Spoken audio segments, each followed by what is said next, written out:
এই যে শোনো, মেসি যেমন এই যুগের সেরা ফুটবলার, ঠিক তেমনই আমি চাই তোমার জীবনে সবসময় সেরা হয়ে থাকতে। নেইমার যেমন তার খেলার কৌশল দিয়ে সবাইকে মুগ্ধ করে, ঠিক তেমনই আমি চাই তোমার জীবনে আমি এমন একজন মানুষ হই যাকে কখনোই তুমি ভুলতে পারবে না।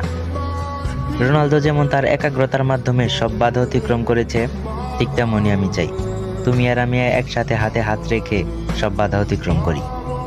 পেলে যেমন ফুটবল ইতিহাসে অমর হয়ে আছেন, ঠিক তেমনই আমি চাই তুমি আমি মিলে এমন কিছু অর্জন করি যা কখনোই ভোলা যাবে না। কাকা যেমন ফুটবল খেলা ছাড়ার পরেও তার প্রভাব রেখে গেছে, ঠিক তেমনই চাই আমার ভালোবাসা তোমার মনে এমন এক জায়গা করুক যা কখনো ফিকে হবে না। মেসি, নেইমার, রোনালদো, পেলে, কাকা এরা যেমন সবাই নিজের প্রতিভা দিয়ে বিশ্বকে জয় করেছে, ঠিক তেমনই আমি চাই তোমার জীবনের সেই স্থানটি দখল করতে যেখানে শুধু আমি থাকবো আর কেউ না।